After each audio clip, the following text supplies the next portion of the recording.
Bueno,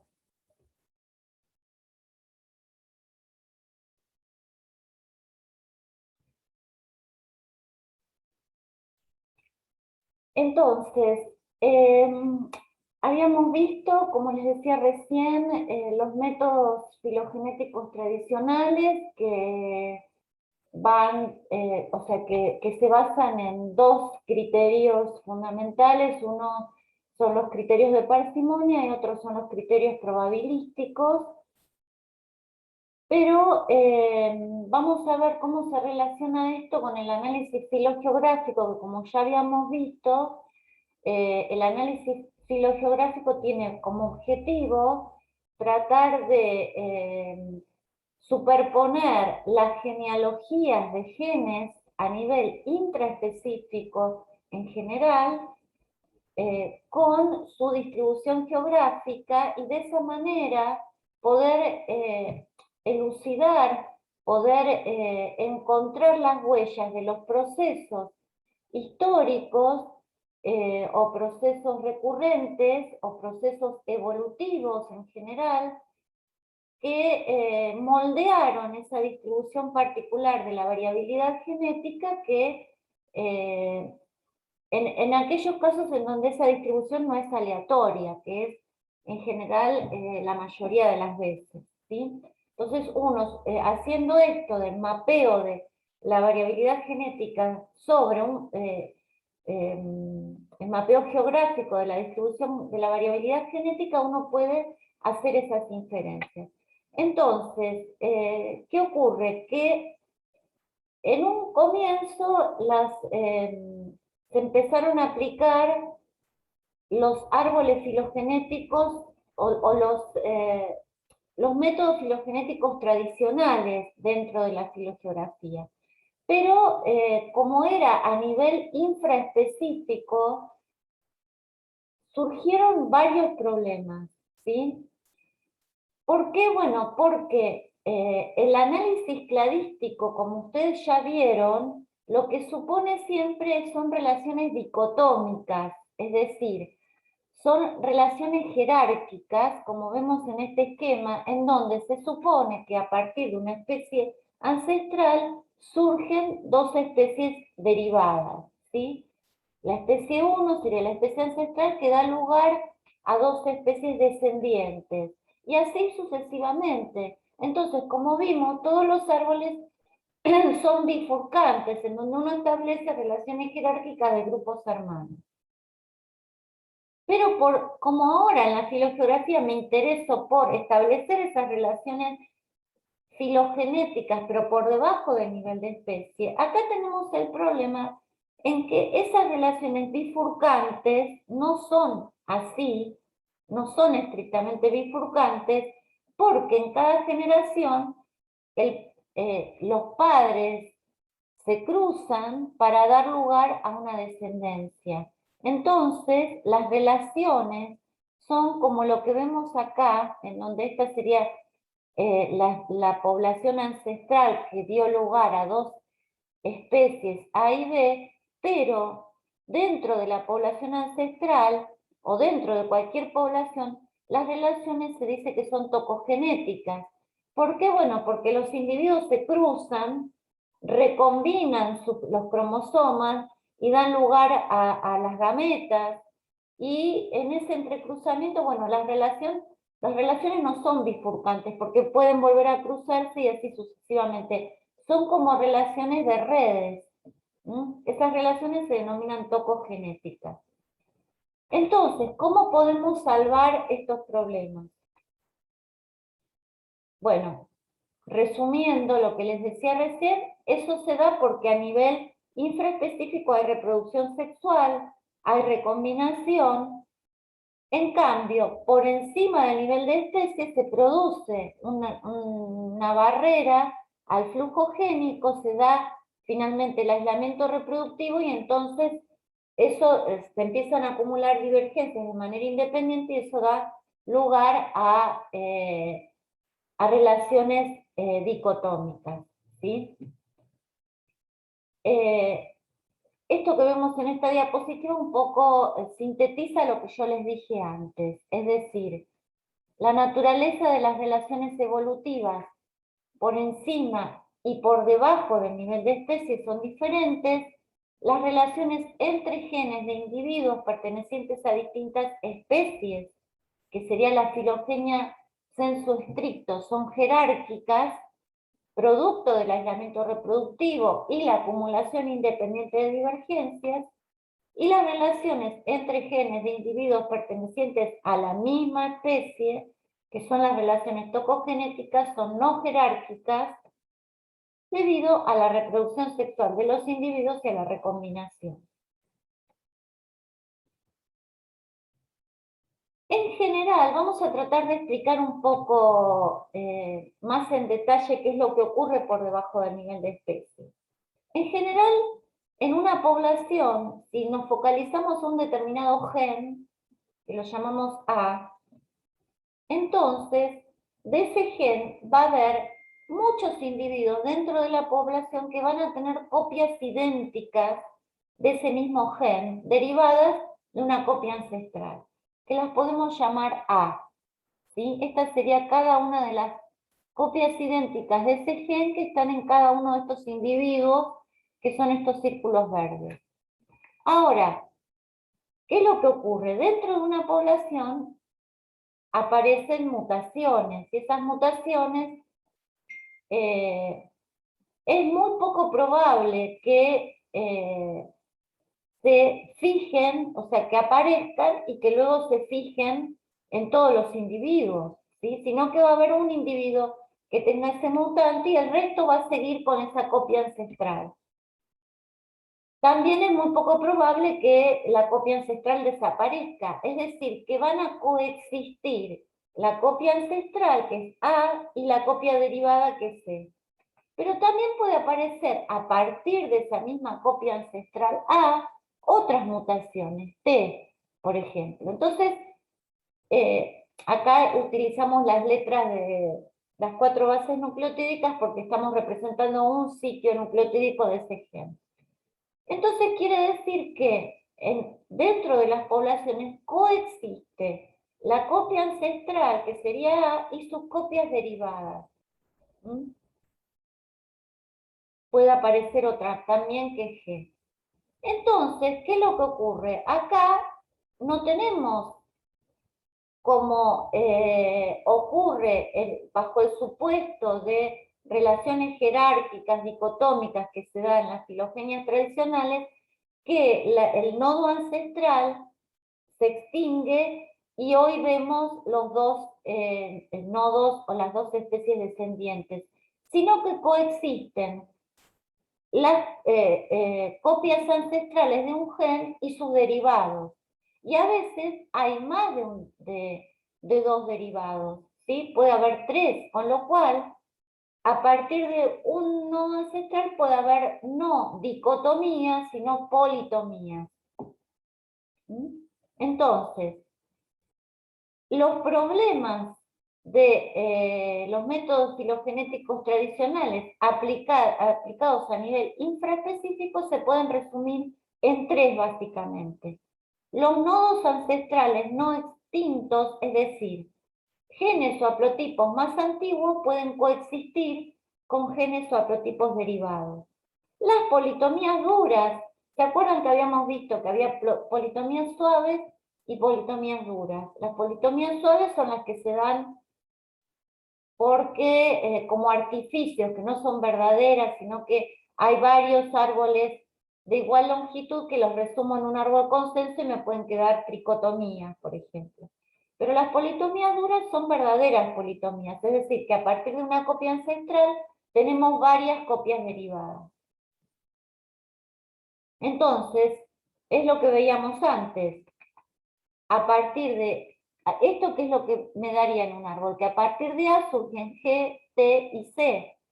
Eso es una politomía dura.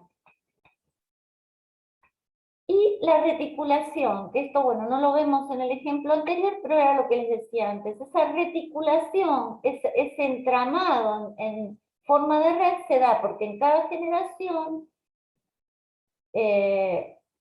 los descendientes, los padres se cruzan y dan lugar a descendientes, los cromosomas recombinan, entonces los genes no provienen de un único linaje, sino que vienen de varios linajes por recombinación.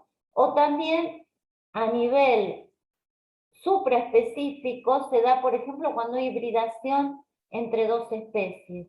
Y también por la homoplasia puede haber reticulación. Entonces, ¿qué es lo que soluciona parcialmente estos problemas? Son las redes, es decir,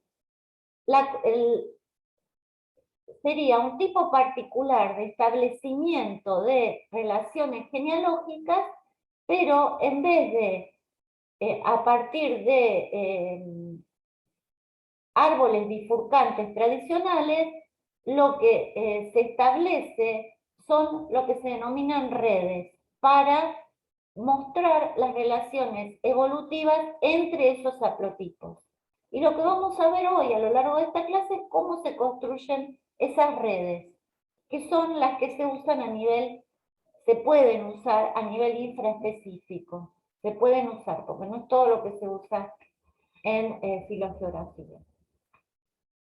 Entonces, a nivel infraespecífico, las redes permiten, o sea, la bondad que tienen estas redes es que permiten mostrar los haplotipos ancestrales, politomías e incertidumbres resultantes de conflictos entre caracteres, recombinación, hibridación entre linajes y homoplasia en un solo gráfico. Las incertidumbres y o relaciones no jerárquicas se representan como ciclos dentro de la red. Un ciclo sería esto, es decir, en donde tenemos cada uno de estos círculos sería un haplotipo distinto y, bueno, por ejemplo, este haplotipo GD12 estaría relacionado con este otro haplotipo 35 por dos pasos mutacionales. Cada una de estas rayitas sería un paso mutacional, en realidad por 3, 1, 2 y 3. O a partir de este, también de 3, 1, 2 y 3. Estos serían haplotipos intermediarios ausentes. Ahora vamos a ver lo que son. Este haplotipo con este están diferenciados por un paso mutacional. Este de este con un paso mutacional. Ahora, esta incertidumbre se llama incertidumbre porque no se sabe si, por ejemplo, este haplotipo de acá surgió de este por 3 pasos mutacionales o surgió de este por 3 pasos mutacionales. No pudo haber surgido de los dos al mismo tiempo. Uno solo de estos pasos es el verdadero. Lo que pasa es que como no se sabe, por los caracteres que yo tengo, no puedo definir si surgió de uno o surgió del otro, lo represento como un ciclo que me está dando un nivel de incertidumbre con respecto a esas relaciones. Bueno, las redes también se pueden utilizar a nivel interespecífico, no solo intraespecífico, para mostrar incongruencias entre árboles de genes y árboles de especies. Ustedes saben que uno reconstruye en filogenias moleculares árboles filogenéticos, pero en realidad son árboles de un gen. O sea, son reconstrucciones a partir de un único gen. Esos árboles que se reconstruyen a partir de un único gen pueden o no coincidir con los árboles de especies. El supuesto es que en general esos árboles de genes son coincidentes con los árboles de especies. O sea, me están diciendo la historia evolutiva de las especies que contenían esos genes. Pero no siempre eso es así. A veces hay incongruencias. Y esas incongruencias se pueden deber a transferencia horizontal. ¿Algunos de ustedes saben lo que es la transferencia horizontal? La transmisión de genes de un individuo a otro sin generar una progenie, Claro, como en las bacterias cuando pasan los plásmidos entre sí. exactamente. Eso sería transferencia horizontal. Se llama horizontal porque se transfieren genes no por herencia, ¿sí? Como de una generación a la siguiente, sino que se transmiten genes dentro de una misma generación. Y eso puede ser, por ejemplo, cuando se transmiten entre plásmidos, se transmiten virus, por ejemplo, entre bacterias, virus que están insertos en los plásmidos o transposones de distintas bacterias, ¿sí? O a través de simbiontes en el suelo, entre las raíces de distintas plantas. Es decir, son genes que se transmiten horizontalmente.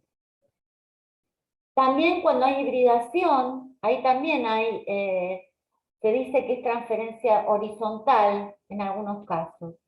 O sorteo de linajes incompleto, que este concepto lo vamos a ver la clase que viene, o esta clase, no me acuerdo. Pero lo dejamos en suspenso. Bueno, las redes permiten graficar ese tipo de incertidumbres. Por ejemplo, acá tenemos una red, o sea, las relaciones filogenéticas de los branquiópoda,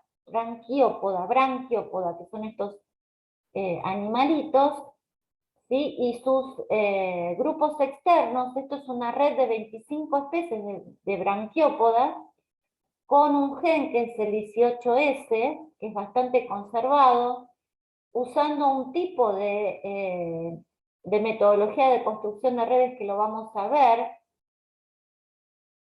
de este trabajo de Wagel y Mayer del 2007, y fíjense, estos ciclos que vemos acá son incertidumbres, porque no se sabe bien estas relaciones cómo son. Acá también hay ciclos, acá también hay ciclos. Eso representan incertidumbres. O sea que no solo son buenas para establecer relaciones genealógicas por debajo del nivel de especie, sino que también por encima del nivel de especie.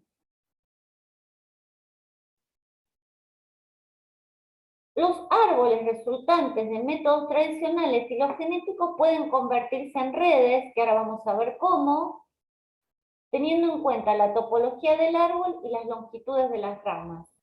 De esta manera puede solucionarse los problemas 1 y 2. ¿Se acuerdan? El problema 1 era que los haplotipos ancestrales coexistían con sus haplotipos derivados y las politomías duras.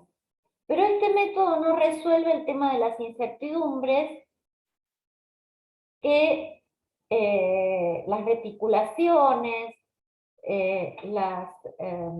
ese tipo de incertidumbres que lo que hacen los métodos tradicionales, lo que hace es generar muchas soluciones óptimas para justamente resolver las incertidumbres, pero no en un solo gráfico. Bueno, hay métodos de reconstrucción de redes que permiten justamente generar esos ciclos que lo que me están hablando son de las incertidumbres. O sea, resumiendo, hay dos tipos de metodologías para construcción de redes. O a partir de métodos tradicionales, o sea, obtengo una filogenia y la convierto en una red, o directamente utilizo un método desde el vamos de construcción de redes.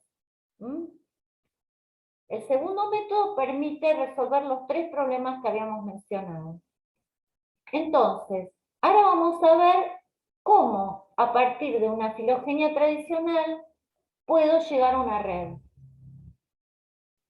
Entonces, esto sería un árbol filogenético. Fíjense que es todo bifurcante, como todo árbol filogenético. O sea, siempre tengo a partir de un nodo dos descendientes. Un nodo, dos descendientes. Todo es bifurcante. Todos son relaciones jerárquicas de grupos hermanos.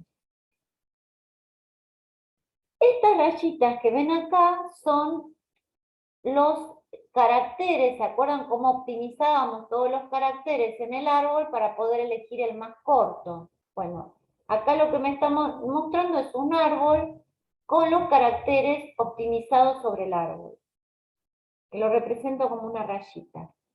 Ahora, fíjense que hay ramas que no tienen ningún carácter, o sea, no hubo ningún cambio desde este nodo ancestral hasta el descendiente A. Esto significa que es una rama de longitud 0. Esta sería una rama de longitud 2, esta de longitud 1, etc. Esas ramas de longitud 0 no hay una sola acá en este gráfico. Está A, B, acá tenemos otra rama de longitud 0, G, que es otra rama de longitud 0, J, otra rama de longitud 0 y L. Son estos circulitos de colores, me están indicando los terminales que no tienen ningún cambio hasta el primer nodo, hasta el nodo más próximo en el árbol. Entonces, lo primero que tengo que hacer es bajar esos terminales al nodo más próximo, ¿sí? Entonces, empiezo con A. ¿A dónde bajaría? Bueno, a este nodo. Me bajo un poquito más acá, pero sería este nodo. A. Entonces, de A, ¿quién sale? O sea, ¿quién deriva de A? Deriva, por un lado, F. ¿Con cuántas diferencias? Con 2 diferencias, con 2 pasos mutacionales. ¿Cómo lo represento esos pasos que serían este y este? Bueno, eso sería un paso mutacional ahora, y entre medio debe haber existido algún haplotipo que no lo pude encontrar en mi muestreo, pero que debe haber existido, porque es poco probable que se den 2 mutaciones en simultáneo. Entonces, tengo que representar ese haplotipo que no encontré como un circulito negro, como yo quiera representarlo. Acá en este caso lo represento como un círculo negro, y este sería un haplotipo intermediario ausente. Ausente porque no lo encontré, pero debe haber existido. Pero veíamos que había 2 pasos mutacionales, este y este. Entonces este es un paso, haplotipo intermediario ausente, otro paso, y llego a F, ¿sí? O sea, de acá llego a F. Ahora, desde acá también sale esta rama que tiene un cambio, ¿sí? Un cambio, que la represento así. ¿Y con quién se conecta esa rama? Bueno, fíjense que B, que esta es una longitud una rama de longitud 0, pero esta también, y esta también. Entonces B se une a A, acá, con un paso mutacional que sería este. O sea, B baja a este nodo, a este y a este. Entonces, lo represento acá. ¿Me siguen? O sea, B, ¿me siguieron todos? Sí, Bajo, sí, sí, sí. bajo este nodo, bajo este nodo, bajo este nodo y bajo este nodo, porque son todas ramas de longitud 0, no hay ningún cambio. Ahora, fíjense que B, ¿con quién se conecta? Tiene un descendiente que es C, porque B había bajado a este nodo, a este y a este, o sea que de B sale C, de B sale D y de B sale E. Y de B también sale toda esta rama. Entonces, de B sale C, de B sale D, de B sale E, y de B sale, ¿quién? Sale esta rama que ya tiene 1, 2, 3, 4, 5, 6, 7 pasos mutacionales. Entonces, ahora dibujo esa rama, que es así.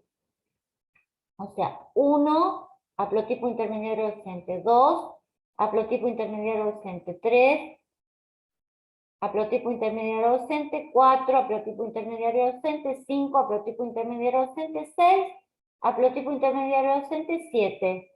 ¿Y con quién me encuentro? A ver si se dan cuenta ustedes. ¿Con qué haplotipo? ¿Con G o no? Con Con G, H. muy bien. Ah, con G. No, sí, con G, no sé por qué está H ahí puesto. Ah, creo que es H Creo que porque es H, H no sí. tiene ningún paso mutacional, en Ah, cambio G sí, sí. G es este, y H Claro, es G tiene una este. mutación. Está bien, es con Claro. H. Está corrido en el dibujo, porque B era este, G es este, y H es este, ¿sí? Es H. ¿Y de H quién va a salir?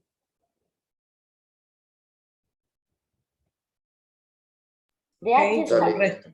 G con un paso. sí. G con un paso. ¿Y quién más?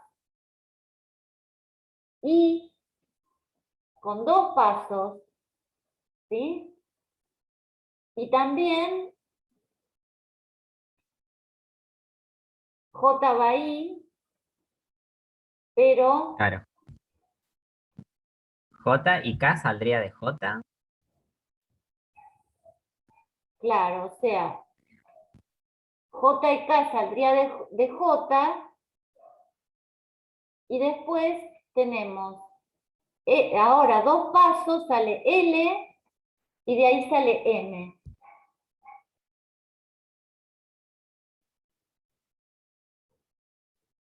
O sea, acá queda H, un paso mutacional J, otro paso mutacional K, que es esto de acá. ¿Mm? Y de H salen 2 pasos para acá, L que baja al nodo, y de L sale M. ¿Entendieron? ¿A todos les Sí, quedó sí. claro? Sí, sí. Bueno, Sí. entonces ya tenemos un árbol. Denise, ¿me querías preguntar algo? No, todo bien. Ah, entonces tenemos de un árbol construido por un método tradicional, lo hemos convertido en una red, ¿sí? En donde acá pudimos representar las politomías duras, porque de este B salen 1, 2, 3, 4, 5 ramas. Esto es una flor de politomía. Acá también 1, 2, 3, 4, 5 ramas. ¿Por qué? Porque es normal que dentro de una población coexistan haplotipos más antiguos y haplotipos derivados. Cuanto más antiguo sea un haplotipo, más probable va a ser que ocupe una posición central en la red. Esto sería, B ocupa una posición central, H también. Y entre B y H hay muchos pasos mutacionales. ¿Esto qué significa? Bueno, que algo habrá pasado ahí. Porque es como que tengo 2 grupos de haplotipos, este y este, separados por un gran número de mutaciones. ¿Qué les parece que pudo haber pasado ahí?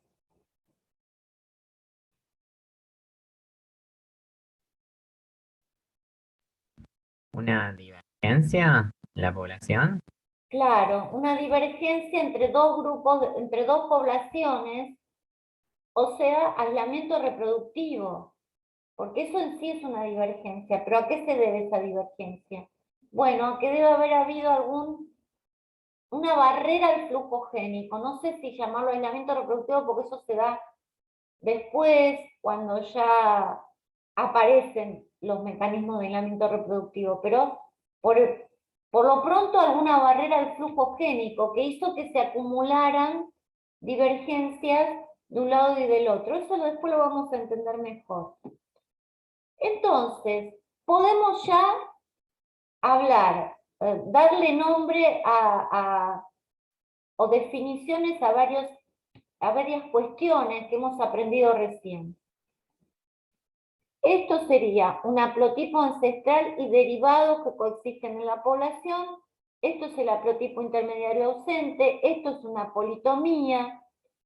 El tamaño puede representar la frecuencia poblacional. O sea, lo bueno también de estas redes es que se representa el tamaño del haplotipo en función de cuántos individuos, por ejemplo, eran portadores de la H. Bueno, del haplotipo H. Si eran 10 individuos, bueno, entonces dibujo este círculo 10 veces más grande que este si este aparece una sola vez. Y esta raya sería el paso mutacional.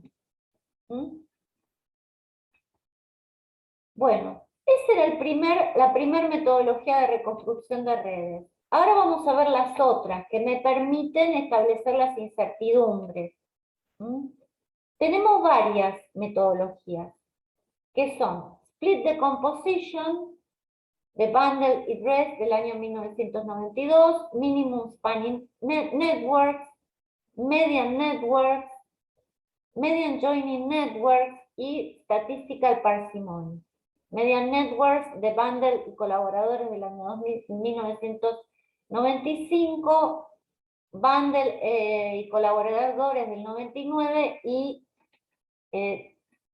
Statistical Parsimonia de Parsimonia Estadística de Templeton. ¿Cuál metodología? Me pregunta. La anterior metodología, ¿cómo se llama? No tiene un nombre particular. La que vimos recién de convertir filogenias en redes, no tiene un nombre particular. Es una manera de construir redes, pero sin un nombre particular. Bueno. Entonces, vamos a ir viendo la primera, una por una. Vamos a verlas todas. Split Decomposition. Split, como ustedes saben, es partir en dos, ¿sí? Entonces, volvemos a este famoso ejemplo de humano, chimpancé, gorila, orangután y gibón, con una matriz de caracteres moleculares, 9 caracteres. En este caso solo están representados, imaginémonos, 9 caracteres de algún gen, solo los polimórficos. Entonces, o sea, 9 sitios nucleotídicos. El carácter 1, ¿qué nos dice el sitio 1?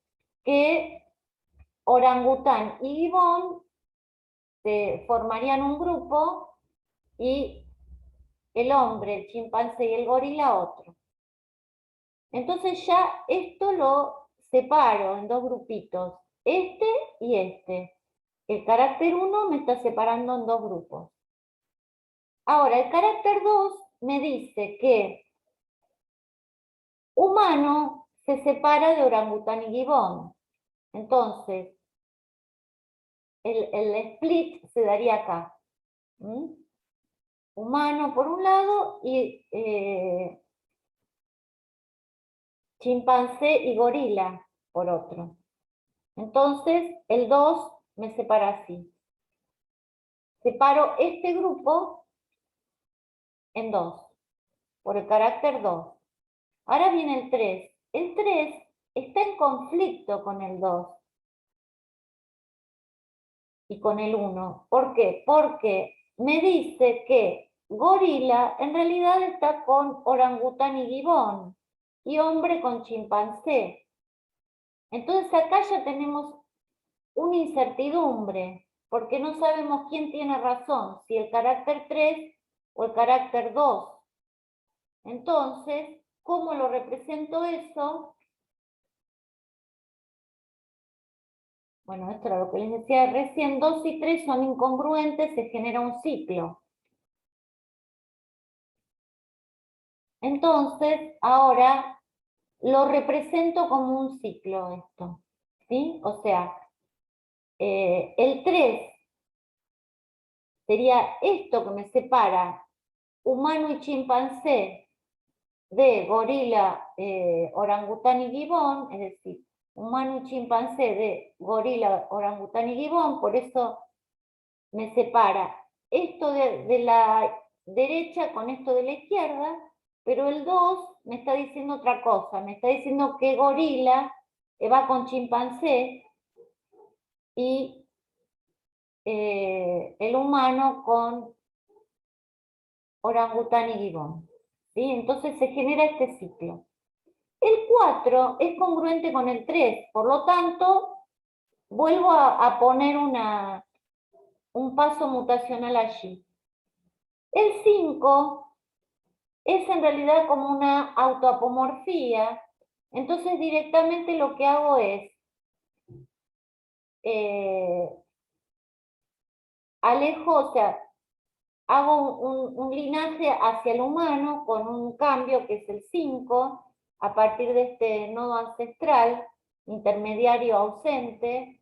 El 6 pasa lo mismo, es un solo cambio, no entra en conflicto con nadie, con ningún otro carácter. El 7 lo mismo. Y el 8 y el 9 también. Entonces, esto finalmente lo puedo representar así, en donde esta longitud va a ser más larga que esta, o sea, la horizontal en este ejemplo va a ser más larga que la vertical de este ciclo, porque este tiene más peso, porque hay dos caracteres que me están diciendo lo mismo. ¿Mm?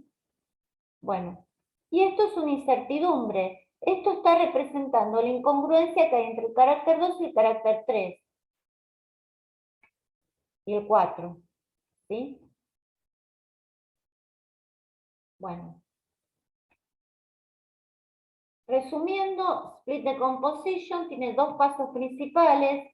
Primero se usa la estructura de los datos para derivar una colección de splits con pesos que dependen de la frecuencia de los mismos, y se usan los splits para construir la red con ramas paralelas. Los largos de ramas son proporcionales al peso. ¿Sí? ¿Lo entendieron? Sí. Bueno, Sí, sí. digamos, el segundo método se llamaba Minimum Spanning Networks, o MSN, y acá vamos a ver un ejemplo de 7 LOSI microsatélites, 7 haplotipos de 7 LOSI microsatélites, en donde, bueno, cada uno de estos serían los taxones, A, B, C, D y E, y estos serían los 7 LOSI, con los dos alelos, 1, 5, 1, 0, 1, 6, 2, 4, 9, 1, 6, 1, 3. Y así. Entonces, lo primero que se debe hacer es generar una matriz de distancias en el marco de esta metodología. Entonces, por ejemplo, entre A y, bueno, la diagonal todos van a ser ceros porque no hay, es compararlo consigo mismo, el haplotipo, y entre A y B, por ejemplo, hay 3 cambios, ¿sí? Sería este y este. Entonces pongo un 3. Y así sucesivamente, ¿no? Por ejemplo, entre A y E hay un solo cambio, ¿sí? Que sería este, el del tercer locus. Después son todos iguales. Bueno, genero esta matriz de distancias y luego lo que hago es ir uniendo primero todos los haplotipos que tienen un solo cambio, ¿sí? Que teníamos, nada más que uno, A y E. Entonces, uno A con E. Luego tengo que unir los de 2 cambios, que hay 2. A con D y B con D, B con C.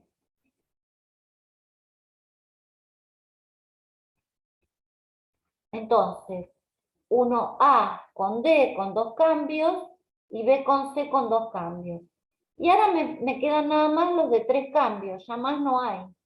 Entonces, uno todo esto, A con B tiene 3 cambios, B con C tiene 3 cambios, ya quedó unida la red, pero A con C también tiene 3 cambios y B con D tiene 3 cambios. O sea, todas las uniones posibles. ¿Mm?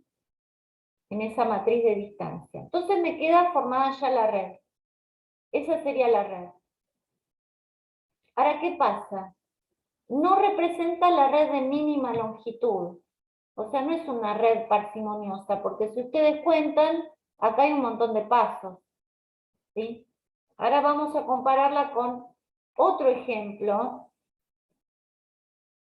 que es el median joining, y vamos a ver qué diferencia hay con respecto a minimum spanning network. Pero para resumir, de esta metodología, se construye una matriz de distancia entre todas las terminales basada en los caracteres, se establecen las uniones entre taxas separadas por un paso mutacional y se van considerando las diferencias en pasos mutacionales sucesivos, 2, 3, 4, hasta que todos los taxas son unidos en una única red de la manera más parsimoniosa. Y ahora, como les decía, vamos a ver median networks,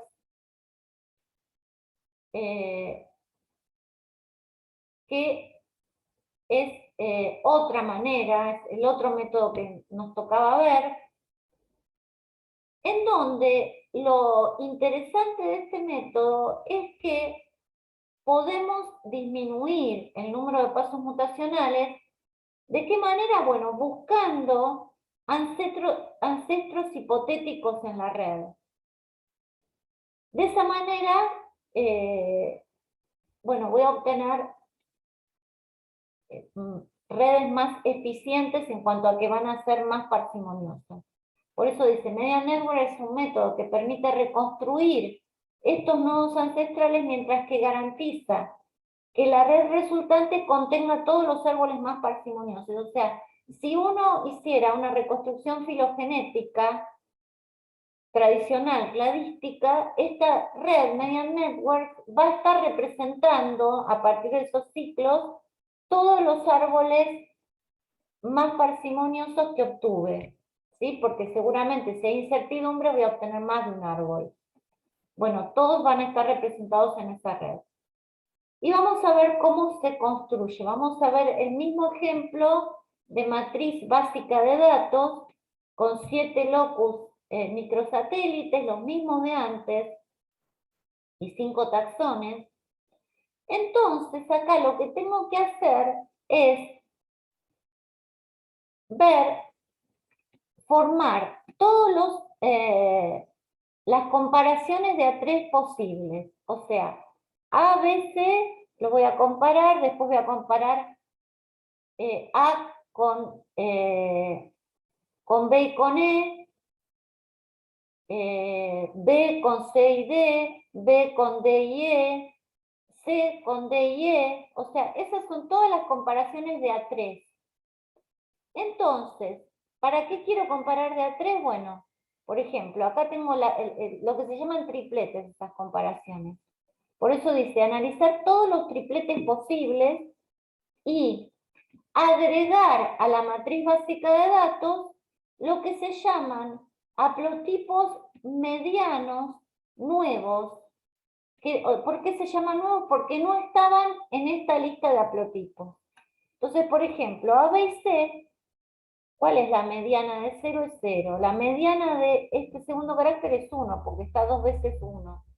La mediana de esto es 0, la mediana de esto es 0, porque hay 2 ceros y un 1. La mediana de este carácter es 1 y la mediana de este carácter es 0. Y fíjense, este haprotipo 0, 1, 0, 0, 1, 0 no existe. ¿Por qué no está acá? Entonces, ese haplotipo ahora lo construyo para hacer una red.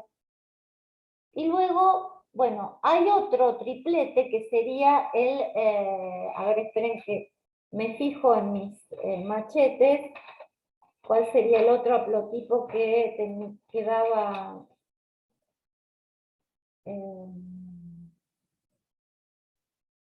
creo que es B, C y D. Ah, no, A, B y D. A, B y D, si ustedes se fijan, A, B y D sería, ¿cómo serían los?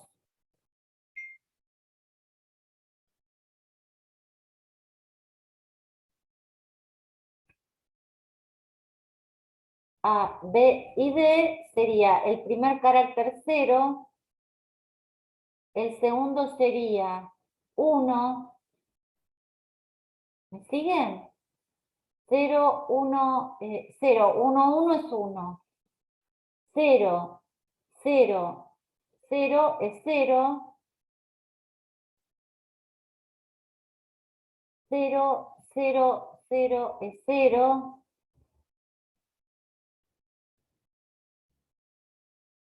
0, 1, 0 es 0 y 0, 1, 0 es 0. ¿Me falta algún? Ah, acá me olvidé decirles que acá hay 7 caracteres y acá hay 6. Lo que pasa es que hay 2 que son iguales. Cuando hay dos caracteres que están correlacionados, se resumen en uno solo. Bueno, entonces fíjense, este haplotipo que viene de A, del triplete A, B y D, que es uno de todos los tripletes posibles, este no está, porque este es todo 0, acá no está, acá no está, acá no está y acá no está. Bueno, este también lo agregamos. Y ese es justamente este haplotipo intermediario. O sea, los nuevos serían este y este. Entonces ahora lo que tengo que hacer es reconstruir la red, pero todos los pasos mutacionales tienen que ser de un, o sea, todas las ramas tienen que tener un solo cambio. Por eso genero estos haplotipos intermediarios ausentes, como habíamos hecho en aquella red primera que la construimos a mano a partir de un árbol filogenético, en donde todas las ramas son de un solo paso. Y para eso necesito tener haplotipos intermediarios ausentes. Bueno, acá esos haplotipos intermediarios los saco de, justamente de esas medianas, de esos haplotipos medianos que no existen, y que los agrego a la red. Entonces, por ejemplo, B va a estar separado de C por 2 cambios. Y bueno, si me fijo, B y C tienen un cambio acá y un cambio acá, que estaría representado acá, ¿sí? Y tienen un solo cambio con respecto a este, que es el haplotipo intermediario. Y este de este, o sea, este haplotipo intermediario de este también tiene un solo cambio, que es este, es lo que representa esta rama. Y a su vez este de D tiene un solo cambio, ¿sí? Y así sucesivamente. Y nos queda la red de este tipo que tiene un menor número de pasos, ¿sí? Bueno. O sea que para arrancar esas redes tengo que empezar desde los haplotipos hipotéticos. No, podés arrancar de cualquiera. Pero bueno, Ah, sí, podés empezar por el medio, pero no. Estas redes se pueden ir armando, siempre van a ser de un paso. Entonces, bueno, E con A tiene un paso, lo podés unir y podés empezar de cualquier sitio. bien, bien.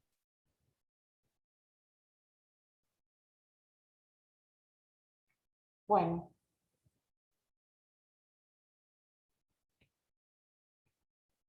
Entonces, resumiendo, los sitios variantes dentro de cada secuencia se convierten en caracteres binarios Claro, esto es otro detalle que no les dije, perdón.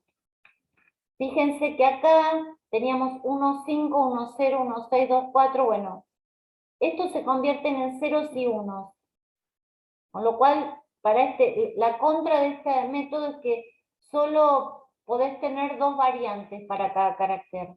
Entonces, por ejemplo, el 15 es el 0 y el 14 es el 1. El 10 es el 0 y el 11 es el 1.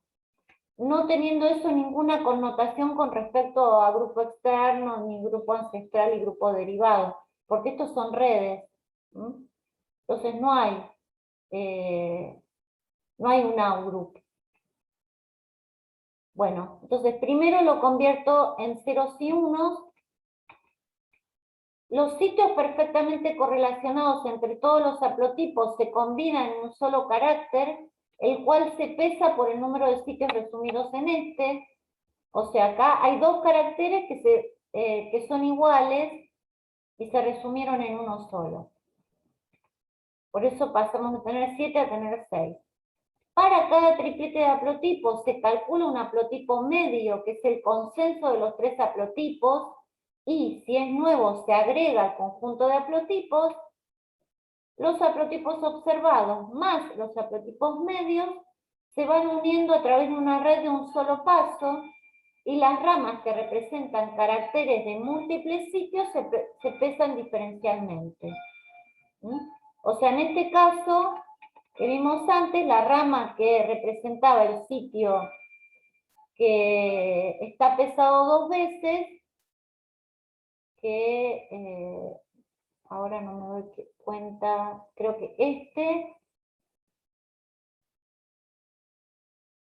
bueno, hay dos que son iguales, pero ahora no me doy cuenta bien cuál es. Estos dos son iguales porque serían dos líneas de ceros. No están representadas. Bueno, ahí debe haber algún error en el gráfico.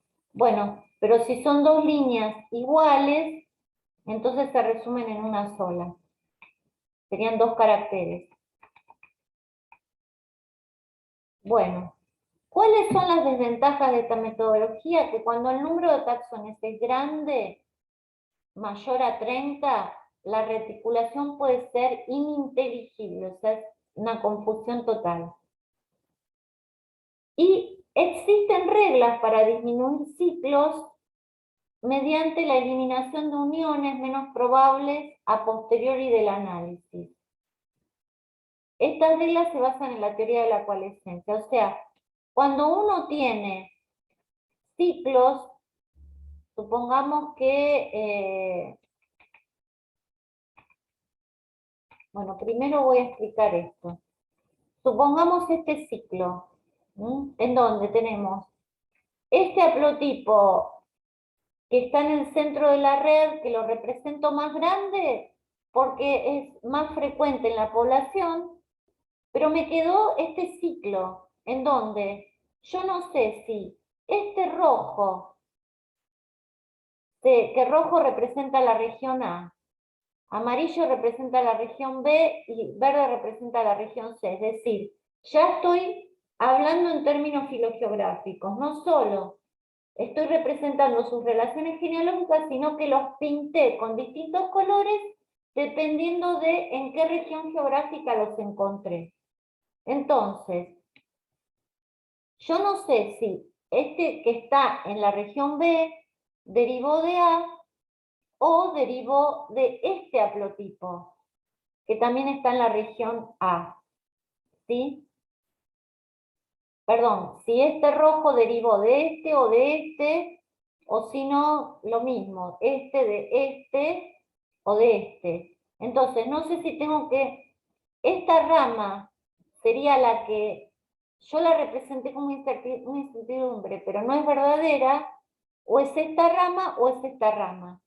Alguna está de más. Entonces, tengo que usar ciertas reglas que son las que da Posada de Crandall para disminuir el número de ciclos en la red. ¿Cuáles son esas reglas? Bueno, que los haplotipos más viejos, o sea, aquellos con mayor frecuencia en las poblaciones, tienen una mayor probabilidad de ser haplotipos interiores, aquellos que tienen más de una conexión mutacional que haplotipos más jóvenes. O sea, los haplotipos más antiguos tienden a estar en el medio de la red. ¿Y por qué? Bueno, porque si son más antiguos es más probable, tuvieron más tiempo de mutar y dar haplotipos derivados. Entonces los haplotipos derivados van a estar afuera en la red y los haplotipos más viejos van a estar adentro de la red. Esa es una primera predicción.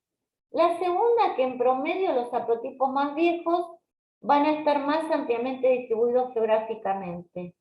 O sea, van a tener una mayor frecuencia y van a aparecer en más áreas geográficas. Los haplotipos con mayor frecuencia van a tender a tener mayor número de conexiones con otros haplotipos, claro, porque los más frecuentes van a estar en general van a ser más viejos, van a estar en una zona interna de la red y van a tener más derivados. Los haplotipos diferenciados con mutaciones únicas, también llamados singletons, van a estar más probablemente conectados a haplotipos con más de una mutación que a otro con mutaciones únicas. Y los singletons es más probable que se conecten con haplotipos de la misma población que de diferentes poblaciones. Entonces, vamos a ver esto, por ejemplo, acá es más probable que este haya derivado de este que de este. ¿Por qué? Porque este es de la misma región, ¿sí? Y a su vez, es más probable que este se conecte a este y no a este, porque este es un haplotipo de un solo paso mutacional. Es un singleton, es uno que se diferencia por un solo paso del resto. Y no este que se diferencia de muchos otros. Entonces, por eso es que esta rama es menos probable. O sea, es poco probable que este haya surgido de este que estaba en otra región. Y que además es un haplotipo poco frecuente. Es más probable que surja de uno que es mucho más frecuente. Por eso, esta incertidumbre la puedo eliminar. Bueno, o sea que las median network pueden llegar a tener muchas incertidumbres, pero algunas las puedo eliminar. Y que no sea tan ininteligible la red.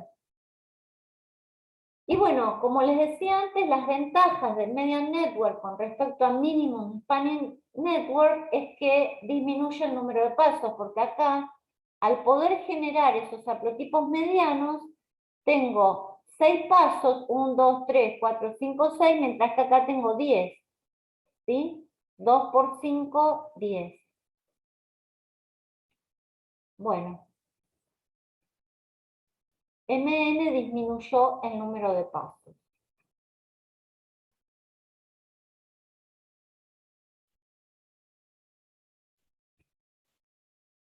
Bueno, entonces habíamos visto cómo a través de este último método, Median Network, podíamos disminuir el número de pasos.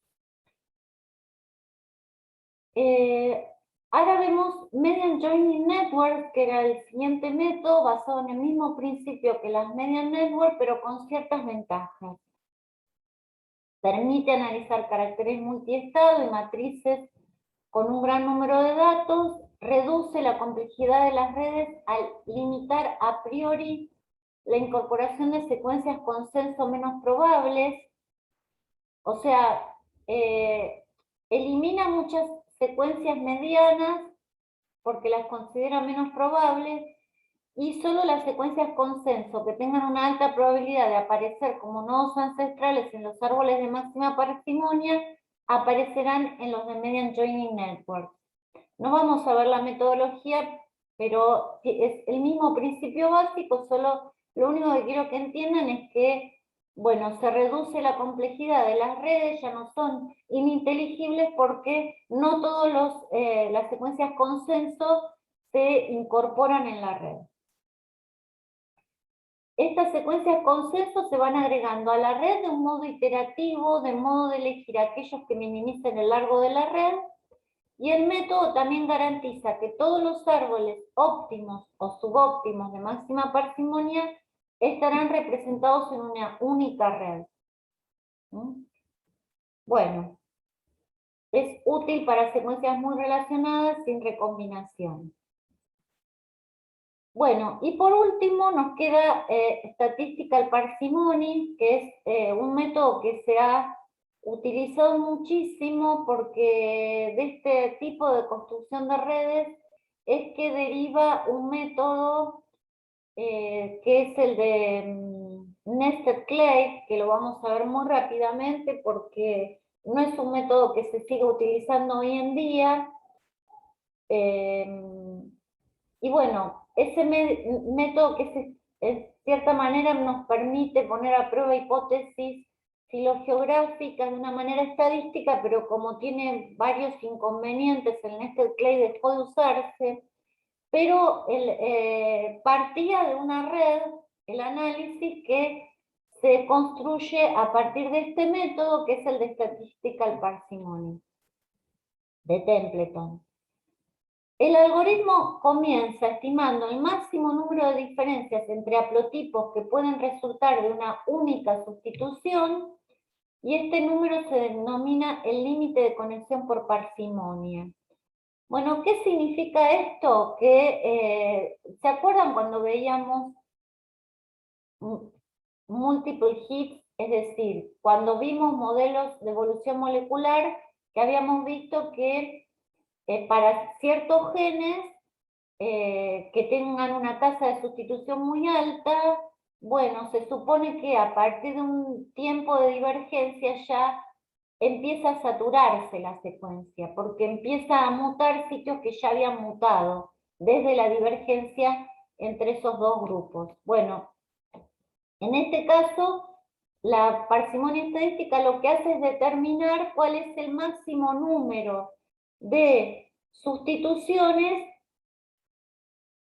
que diferencian dos grupos de haplotipos y que me aseguran que haya ocurrido una única sustitución en cada grupo, en cada sitio. Es como estar todavía en la recta de ese gráfico en donde graficaba número de diferencia en pares de bases con el tiempo. ¿Se acuerdan que teníamos una parte que había una relación lineal y después se saturaba? Bueno, la estadística parsimonia encuentra hasta qué momento se daría esa relación lineal.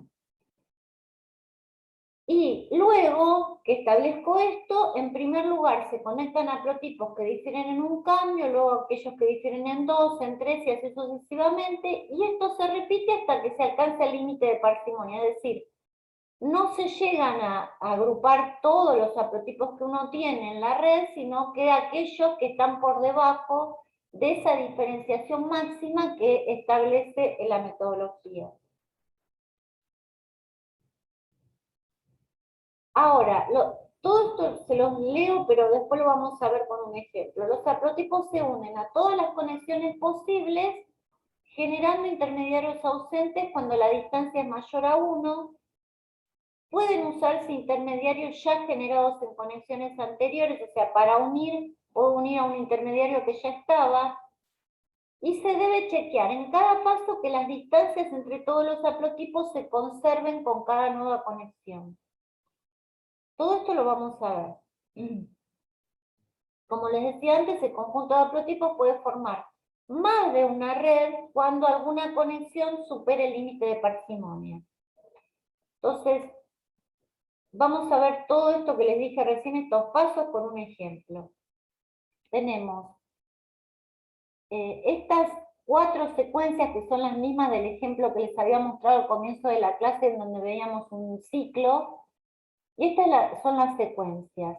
Entonces, por ejemplo, si hago esta matriz de distancias, bueno, entre esta secuencia y esta secuencia hay un solo cambio, entre este y este hay 2, entre este y este hay 3, esto lo puedo ver en la matriz de secuencias alineadas. Entonces, primero uno, aquellas que tienen un solo cambio.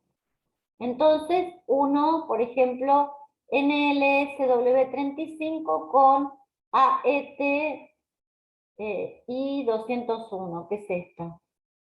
Esta unión, de un solo cambio. Pero hay otra de un solo cambio, que es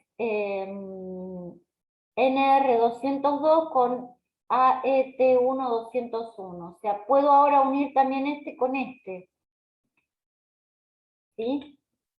Este con este y este con este, que tienen un solo cambio. Y ahora hago todas las conexiones posibles de lo que me queda. Por ejemplo, este GD12 está diferenciado de este que termina en 35 por 3 cambios. Entonces, o bien puedo hacer una conexión así, es decir, uno intermediario ausente, otro intermediario ausente y otro, o bien,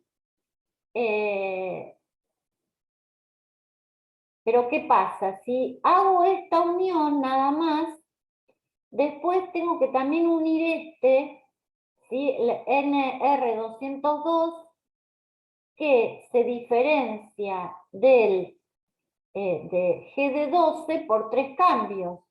Entonces, supongamos que acá pongo los 3 cambios, 1, 2 y 3. ¿Qué pasaría en ese caso? Que el 35, estaría diferenciado del 202 por 1, 2, 3, 4, 5, 6 cambios. Entonces, si esta es verdad, esta no es verdad, porque lo que tengo que chequear en cada momento es que si agrego una nueva rama con intermediarios ausentes, todas las conexiones se sigan respetando. En este caso, la única conexión posible entre GD12 y NR202 sería 1, 2, 3. Esta de acá. ¿Sí?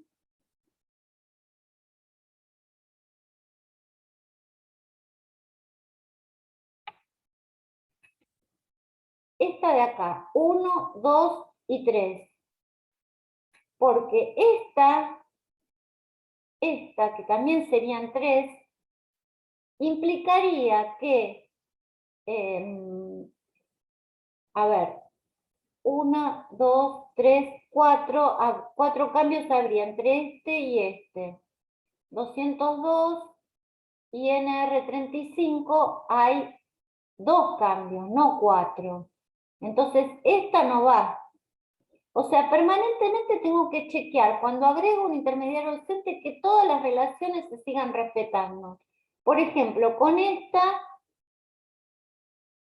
con respecto a este hay 3 y está bien. Este con respecto a este hay 2 y está bien.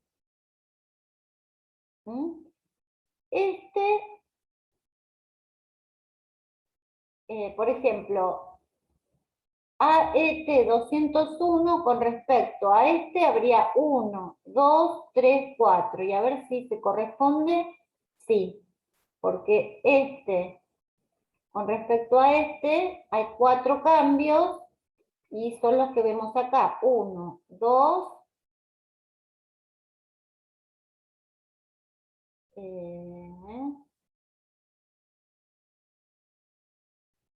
no, habría 4 cambios.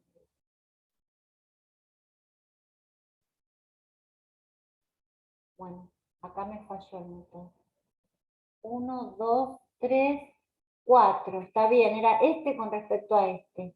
Está bien. 1, 2, 3 y 4, ¿sí? Bueno, entonces,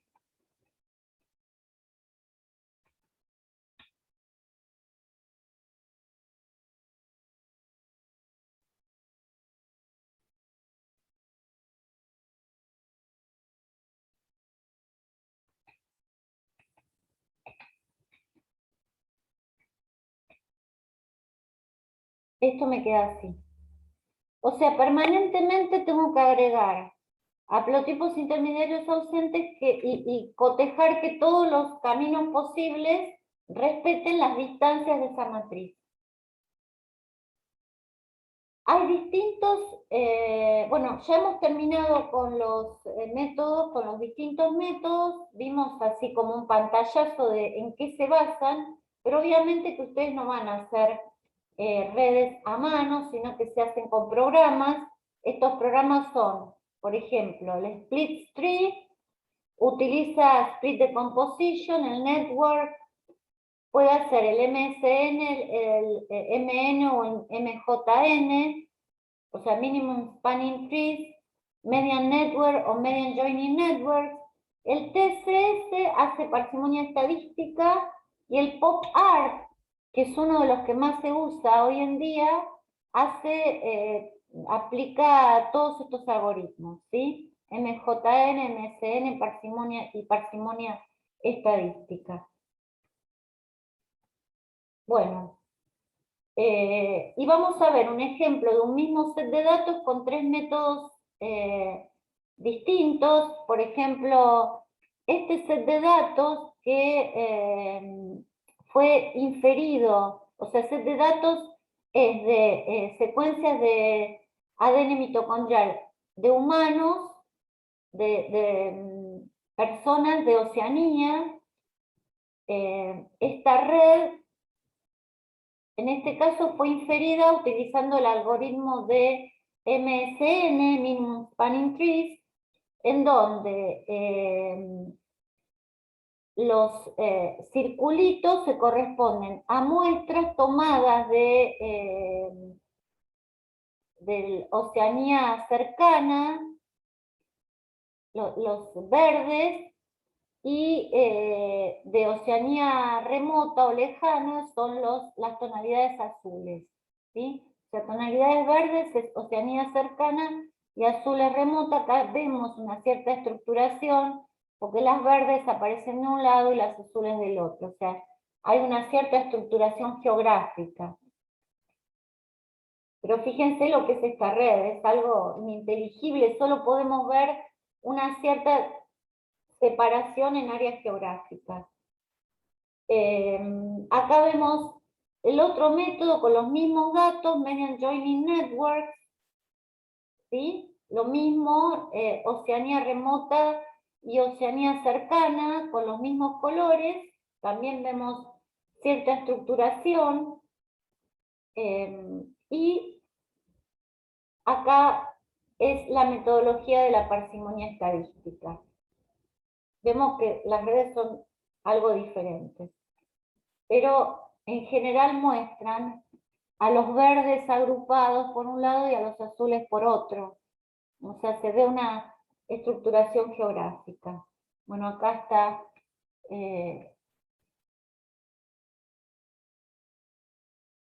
están los lugares de donde se tomaron las muestras, aunque con otros colores. Bueno,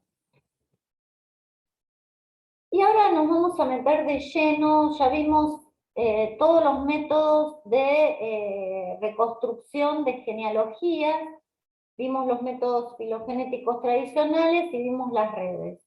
Ahora vamos a ver, nos vamos a meter de lleno en el análisis filogeográfico, pero tratando de ver finalmente qué es lo que obtengo, cómo puedo inferir esos procesos evolutivos que dieron lugar a esa distribución particular de la variabilidad genética en el área geográfica. Los análisis filogeográficos, como ya les había comentado, se dividen en dos tipos: los clásicos y los probabilísticos. En el marco de la filogeografía clásica, lo que se hace es conocer la distribución espacial de variantes genéticas intraespecíficas, luego establecer las relaciones filogenéticas mediante árboles y redes, que ya vimos cómo se establecen esas relaciones, es lo que vimos en estas dos clases y media, y ahora nos queda ver cómo inferimos los procesos que explican esa distribución geográfica particular de la variabilidad. Los métodos probabilísticos los vamos a dejar para la clase que viene. Vamos a empezar con esto, no sé si vamos a terminar hoy, pero vamos a empezar.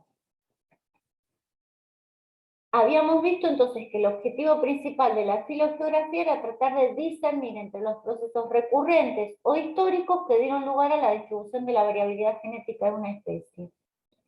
En donde, bueno, los recurrentes son aquellos que tienen que ver con la biología de la especie, que se repiten generación tras generación, que no ocurren una sola vez en la historia evolutiva de una especie, sino que dependen de procesos biológicos, dependen del ADN de factores que tienen que ver con la historia de vida de las especies, de la biología de las especies, como pueden ser factores comportamentales, ¿sí? Por ejemplo, acá muestro una foto de una tortuga porque, bueno, hay tortugas estas tortugas marinas, la de la foto en particular, que nadan muchísimos kilómetros lejos de la costa al norte de Brasil, viven allí, bastante lejos de la costa, y cada año vuelven a la costa a desovar.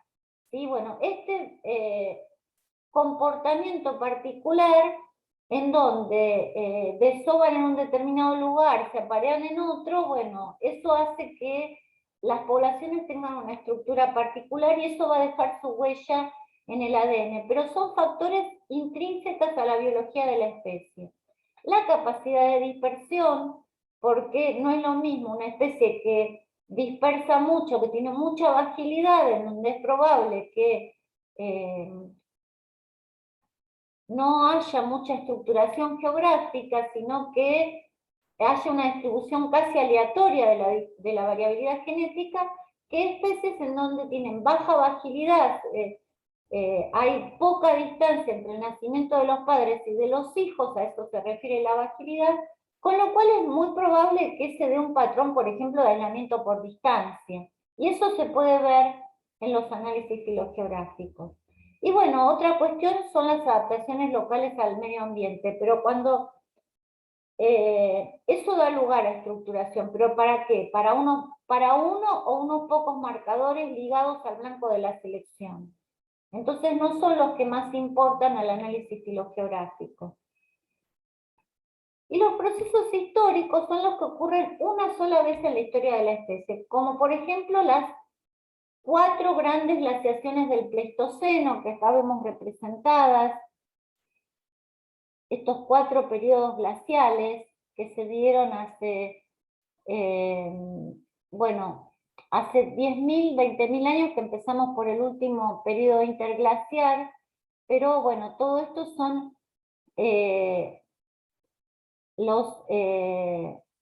estos serían periodos de alta temperatura y estos son los periodos de baja temperatura que se dieron como patrones regulares. Fíjense que esto parece un electrocardiograma, pero en realidad son las bajadas y subidas de temperatura que se dan como con frecuencias regulares, son los ciclos de Milankovitch que se dan aproximadamente cada 100, 150.000 años en el último millón de años.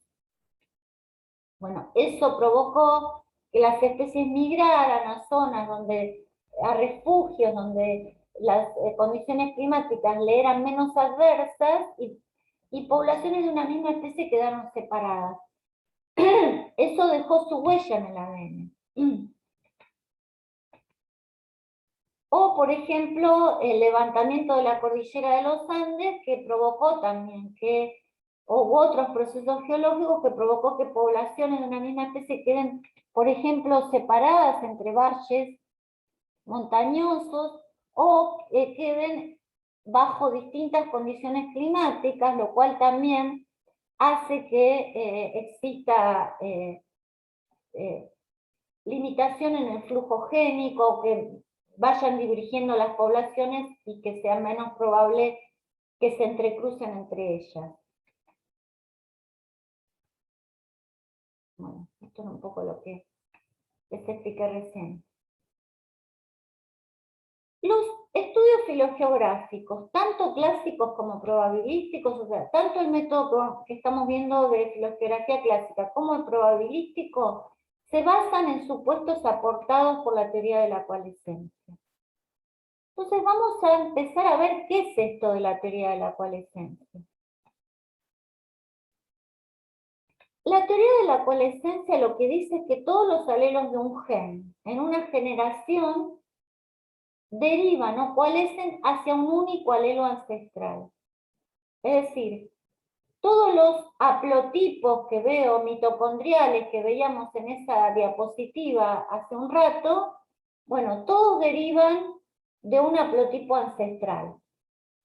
Por eso es que yo puedo definir a las relaciones entre los distintos genes como con árboles filogenéticos, porque estoy suponiendo que dos genes derivan de un nodo ancestral. Ahora, el patrón de coalescencia que se recupera guarda señales de los procesos evolutivos que le dieron lugar. Eso lo vamos a ver con el ejemplo. Son procesos que pueden inferirse mediante alguna metodología filogeográfica de análisis. Ahora, esto de la teoría de la coalescencia no es algo que, o sea, si bien a uno le parece lógico, no es algo que pudo determinarse tan sencillamente, sino que es un razonamiento que viene justamente de la genética de poblaciones. Vamos a ver con un ejemplo por qué los alelos coalescen. ¿Por qué podemos aplicar la teoría de la coalescencia por debajo del nivel de especie? Porque, bueno, la teoría de la coalescencia uno la puede llegar a entender por encima del nivel de especie, es decir, dos especies derivan de una especie ancestral y así sucesivamente. Y todas las especies del planeta, toda la biodiversidad que existe, se supone que todos derivamos de un único antepasado en común de todas las especies, ¿sí? Eso es algo más fácil de entender, porque si no, no podríamos reconstruir árboles evolutivos bifurcantes si no tenemos ese supuesto. Pero por debajo del nivel de especie es algo más difícil de entender. Veamos este ejemplo. Imaginémonos que arrancamos una población con 8 individuos, supongamos que son 8 hembras, y estamos analizando el ADN mitocondrial, que es de herencia materna. Entonces, ¿qué va a pasar? Cada linaje, imaginémonos que cada hembra deja una descendiente hembra, porque, bueno, o sea, con total seguridad cada linaje va a tener un descendiente hembra, y así sucesivamente. Otra vez en la siguiente generación todos dejan un descendiente. Digo hembra porque es el linaje materno el que transmite el ADN mitocondrial. Porque si un determinado linaje deja solo machos, el ADN mitocondrial ahí, ese linaje se extingue, ¿sí? Porque cuando es de herencia materna, en las especies que es de herencia materna, que es la mayoría, el ADN mitocondrial se va transmitiendo a través del linaje femenino, pero no del masculino. Se extingue en el masculino. Se puede extinguir ese linaje, o bien porque tiene todos descendientes machos, o bien porque no tiene descendientes. Pero ahora imaginémonos que cada linaje deja una hembra, deja una hembra, deja una hembra, y así hasta llegar a la generación actual. Si esto fuera cierto, no habría coalescencia, porque cada uno de estos genes mitocondriales que veo en la actualidad no se unen en ningún gen n generaciones hacia atrás, o sea, no derivan de un único gen n generaciones hacia atrás. Lo que pasa es que esto es un supuesto que no se cumple, porque en realidad lo que ocurre es otro proceso que se llama de sorteo de linajes. ¿Mm? Que es un proceso de deriva genética al azar que permite que no todos los individuos dejen el mismo número de descendientes en cada generación y que incluso algunos no dejen ningún descendiente. Es decir, en cada generación, era lo que veíamos en la primera parte de la materia sobre el concepto del tamaño de las familias. Cada familia tiene n descendientes, que pueden ser todos machos, todos hembras, mitad macho, mitad hembra, o cualquier distribución de sexos, pero puede ser que algunos individuos no dejen ningún descendiente, otros dejen muchos. Eso es un proceso aleatorio. Y eso es lo que se llama sorteo de linajes. Entonces, acá vemos lo que ocurre en la realidad, lo que ocurriría en la realidad. Igual obviamente es un ejemplo hipotético, en donde tenemos también 8 hembras, bueno, 7 son 1, 2, 3, 4, 5, 6, 7. Cada circulito sería un haplotipo mitocondrial y fíjense, por ejemplo, esta hembra deja 1, 2, 3 descendientes. Pero este descendiente y este descendiente de esta primera hembra no tiene ningún descendiente. O sea que, o por lo menos no tiene ningún descendiente masculino. Con lo cual ese linaje mitocondrial se extingue. Pero este sí, dejó 1, 2 y 3. Este dejó 1, 1. Y este se extinguió, este siguió, ¿ven? Bueno, y así, por ejemplo, este linaje se extinguió ya en la segunda generación. Este también. Este no, este siguió, bueno. Y así sucesivamente. Este se extinguió acá en la quinta generación. Este siguió, bueno. Aparentemente este sigue. Y así uno podría seguir cada uno de los linajes como esos juegos de entretenimiento que uno hacía en el diario cuando era chico, capaz que ustedes no, porque son mucho más jóvenes, pero de seguir los puntos y ver en un laberinto hasta dónde llegábamos, bueno, uno podría seguir la historia de estos linajes. Y bueno, si la población tiene un tamaño constante, que en general es así, se supone que algunos dejan más y otros dejan menos, porque la población va creciendo dependiendo de los recursos naturales. Entonces esto hace que si hay familias más numerosas, otras van a ser menos o no van a dejar descendientes. Hay como un equilibrio natural que hace que las poblaciones mantengan un número sustentable de acuerdo a los recursos y al territorio que hay. Entonces, volviendo a la teoría de la coalescencia, si ahora empezamos desde la generación 40, que es el presente, en donde tenemos 1, 2, 3, 4, 5, 6, 7, 8, 9, 10, 11 linajes, y vamos para atrás, vemos que estos 8 linajes derivan o coalescen de un único haplotipo ancestral, que sería este, que existió n generaciones hacia atrás. Acá en este caso serían 8 generaciones hacia atrás. Y el patrón de coalescencia sería esto, es decir, esto fíjense que es un árbol filogenético, pero que tiene un cierto patrón. El patrón de coalescencia sería la topología del árbol. Y esa topología se va a dar dependiendo de los procesos evolutivos que hayan marcado a esa población durante su historia evolutiva. Y eso es lo que puede desentrañar los métodos filogeográficos. Entonces,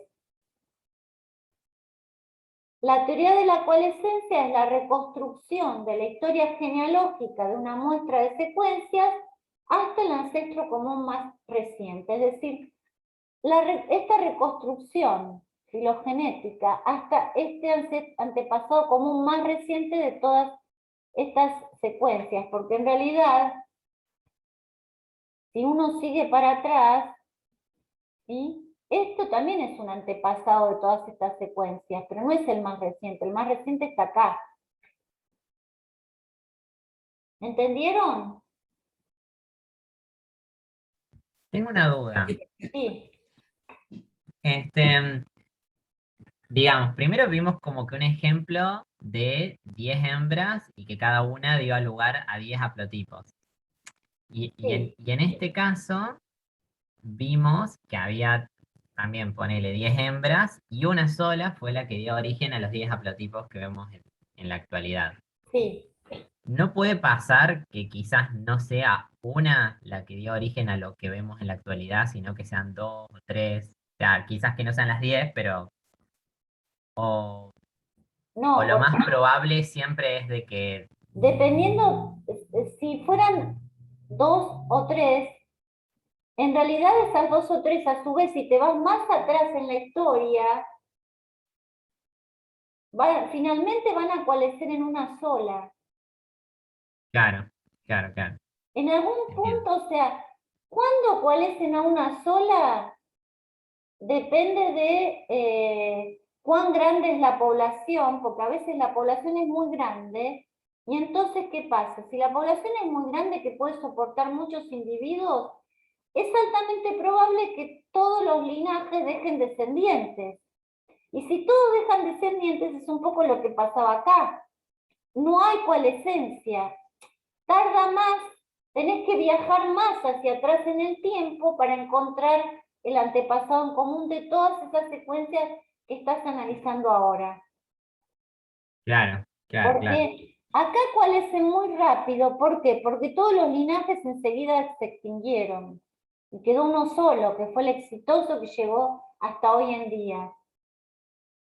¿Mm? Lo mismo, yo siempre comento ese primer trabajo que salió en Science, el primer trabajo de filogeografía en humanos, que se publicó, no me acuerdo si en Science o en Nature, que decía que bueno, que se había descubierto que todas las mitocondrias humanas descendían de una única mitocondria que existió hace 150.000 o 200.000 años en Sí, África. la EVA mitocondrial. La EVA mitocondrial. Entonces, Sí, bueno, alguna prensa amarilla lo tomó como que era la prueba irrefutable de que había existido Adán y Eva y que solo dos personas habían dado lugar a toda la humanidad. Pero en realidad esto no es así, porque lo que daba eso a entender era simplemente que todas las haplotipos mitocondriales que hoy existen en el planeta descienden de una única molécula ancestral que existió 200.000 años atrás. Pero eso no quiere decir que hace 200.000 años esa única molécula estaba sola, sino que estaba acompañada, como vemos acá, esta molécula ancestral del ejemplo estaba acompañada de todas estas. Solo que claro, todos quienes la acompañaban a esa Eva se extinguieron, sus descendientes no llegaron hasta la actualidad, se fueron extinguiendo. claro. Claro, Esa es aparte la cada teoría de la punto no sería, coalescencia. cada punto no sería un individuo, sino que un haplotipo, y pueden haber varios individuos que tengan ese haplotipo. Claro, además eso. Esto está representando un haplotipo, pero supongamos que representa individuos, aunque fueran nada más que estos individuos, pero había más individuos. Claro, claro, claro. Hay un trabajo parecido que hicieron que en su momento no lo había entendido, pero ahora creo que lo estoy entendiendo con esto. Que hicieron con los rabinos, creo que son, los rabinos de los judíos, que el hijo siempre, el primer hijo varón es el próximo rabino, creo, algo así. Y que Sí, hicieron como no lo que una conozco. coalescencia con los cromosomas sí, Sí, y para ver si realmente había existido no sé qué personaje bíblico, creo que era el rey David o qué, mm, y estimaron que hacía tantos años habían convergido todos esos linajes y esos años coincidían con el tiempo en que habría vivido este rey David. Entonces, Algo Ah, así mira era. vos.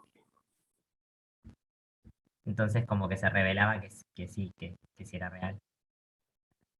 Claro.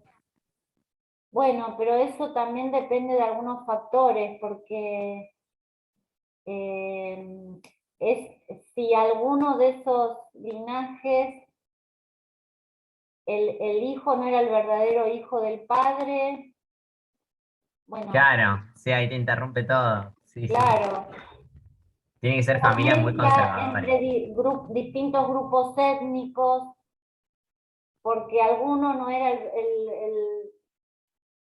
o sea, eso puede dar lugar a errores, pero sí es una manera de llegar al antepasado común de todos esos linajes, de esa población o de ese grupo de individuos, sí.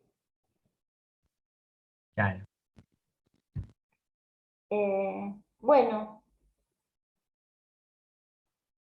entonces, ¿qué factores influyen sobre el patrón de coalescencia, el tiempo de coalescencia? Y esto ya es lo último que les digo por hoy, que es lo que nos interesa ver, ¿no? El tamaño poblacional, eso lo entendemos, porque si la población es grande, entonces es poco probable que se extingan los linajes, todas las familias dejan descendientes y la coalescencia va a tardar más, mirando desde el presente hacia atrás. Voy a tener que viajar más tiempo hacia atrás para encontrar el antepasado común más reciente de todas esas moléculas o esos individuos que estoy viendo ahora. Fluctuaciones en el tamaño poblacional, porque si la población es chica, es más probable que se extingan los linajes, entonces la coalescencia se va a acelerar. Entonces, si hay fluctuaciones, todo eso me va a afectar el patrón de coalescencia. La existencia de selección natural, porque si hay individuos que tienen un valor adaptativo mayor en ese determinado medio ambiente, van a dejar más descendientes. Entonces ese linaje va a tener más éxito y va a llegar a la actualidad con más probabilidad. Y variaciones en el flujo génico, que eso es lo que más fácil se entiende en el marco de la filogeografía. Por ejemplo, acá vemos lo mismo que vimos antes, pero a partir de la generación 10 hay una barrera en el flujo génico. Entonces, ¿qué va a pasar? Ahora, como estos haplotipos y estos haplotipos van a empezar a acumular divergencias, pero a su vez, en una primera etapa, los alelos de este lado de la barrera y los alelos que lo voy a llamar región A y región B, por ejemplo, cualquier linaje de acá va a tener un antepasado común más reciente con otro linaje de acá, o puede ser también con otro linaje de acá, y a la inversa. Entonces, A y B van a ser polifiléticos. Pero a medida que pasa el tiempo, ¿qué es lo que va a ocurrir? Como van ocurriendo, los linajes se van extinguiendo y van acumulándose, van evolucionando de manera independiente en cada lado, porque hay una barrera, no hay flujo, entonces va a ocurrir que en una segunda etapa, por ejemplo, acá, si tomo este haplotipo, este y este, tienen un antepasado en común más reciente entre ellos que con respecto a los de este lado. ¿Ven? Porque todos estos tienen este ancestro en común más reciente. En cambio, de este lado todavía hay alelos, como por ejemplo este, que tiene un antepasado en común más reciente con los de este lado y con los de este lado. Entonces, ahí se dice que A es parafilético con respecto a B. Pero llega un momento en que todos los alelos de un lado son recíprocamente monofiléticos, es decir, este y este, si me voy para atrás, acá está el antepasado como más reciente, y acá también. O sea, cualquier alelo de acá tiene un antepasado en común más reciente con cualquier alelo de A que con respecto a B. Y en B pasa lo mismo. Y entre A y B hay una separación muy larga, es decir, con muchos pasos mutacionales. O sea, si yo ahora saco todo el ruido, esto me queda así. O sea, sería... Ay.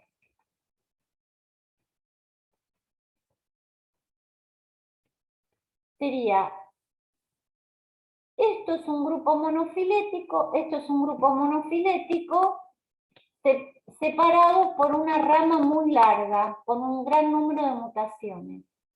¿Sí?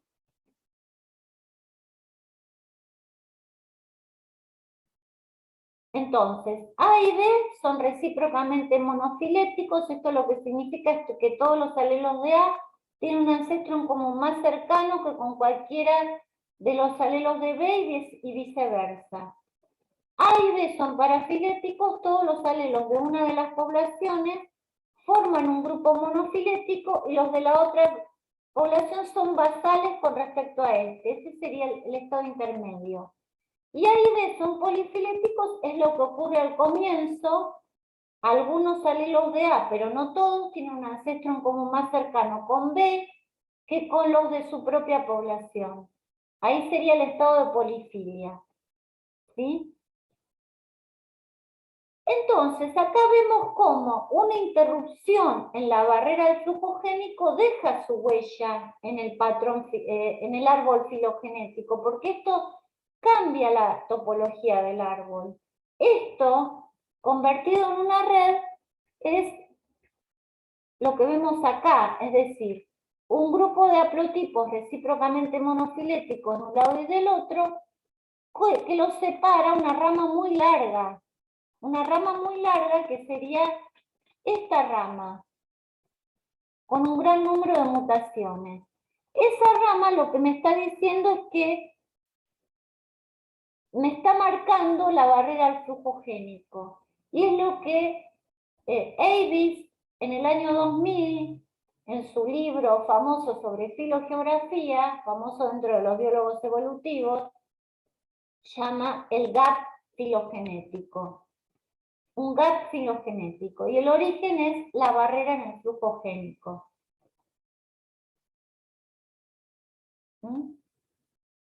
En este caso, por ejemplo, en donde vemos que hay un grupo monofilético y acá del otro lado dos grupos de haplotipos basales a él, que sería el estado de parafilia, se dice que este patrón genealógico se debe a que hubo una barrera de flujo génico, pero que el sorteo de linajes es incompleto. O sea, en este periodo de polifilia y parafilia decimos que todavía no se repartieron los alelos. Es como que el sorteo de linajes es incompleto. Falta para llegar al estado de monofilia recíproca. Pero también podemos ver este patrón en donde todos los alelos de A forman un grupo monofilético, todos los alelos que encontramos en la región B forman un grupo monofilético, pero encontramos un haplotipo que está en A, pero que es más cercano a B. Ahí podemos decir que hubo una barrera al flujo génico porque entre estos dos grupos de haplotipos hay una rama muy larga, pero que hay un individuo que migró a la otra población. O sea que es un patrón genealógico debido a flujo génico secundario. ¿Sí? Entonces, ya tenemos una idea de cómo, mapeando, obteniendo un árbol filogenético, redes, mapeándolas en la geografía, puedo tener una idea de un proceso histórico que ocurrió, que es una barrera al flujo génico. Ya puedo interpretar cómo una barrera al flujo génico deja su marca en la genealogía génica. Por eso, en el marco de la filogeografía, tiempo y espacio son los ejes sobre los que se mapean las genealogías génicas. Que es lo que muestra esta figura. Bueno, dejamos acá